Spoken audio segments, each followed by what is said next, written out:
हर साल गणेश चतुर्थी के अगले दिन ऋषि पंचमी का व्रत रखा जाता है और इस हिसाब से साल 2023 में ये व्रत 20 सितंबर को रखा जाएगा। ये व्रत महिलाओं के लिए बहुत ही खास होता है। कहते हैं जो भी स्त्री ये व्रत रखती है उसकी हर मनोकामना पूर्ण हो जाती है।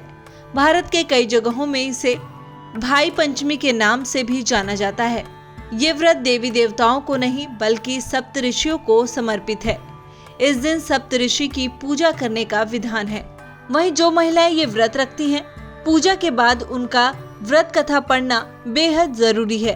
तो चलिए आपको बताते हैं ऋषि पंचमी की व्रत कथा। किंवदंतियों के अनुसार विदर्भ गांव में उतंक नाम का एक ब्राह्मण रहता था। उसकी पत्नी का नाम सुशीला था, जो बहुत ही पतिव्रता थी। ब्राह्मण का एक पुत्र और पुत्री थी। ब्राह्मण ने खुशी खुशी अपनी बेटी का विवाह करके उसे विदा किया, लेकिन कुछ समय बाद वो विधवा हो गई। दुखी होकर ब्राह्मण अपनी कन्या के साथ गंगा के पास कुटिया बनाकर रहने लगे। एक दिन वो कन्या सो रही थी और उसका सारा शरीर कीड़ों से भर गया। ये देखकर ब्राह्मण की पत्नी बहुत घबरा गई और सारी बात जाकर ब्राह्मण को बताई। कहने लगी, मेरी बेटी से ऐसी क्या गलती हो गई जो इसके साथ ऐसा हुआ। ब्राह्मण ने ध्यान लगाकर इस घटना का पता किया और देखा कि पिछले जन्म में भी ये कन्या ब्राह्मणी थी। रजस्वला के समय में उसने बर्तन छू दिए थे, जिस वजह से उसके शरीर में कीड़े पड़ गए।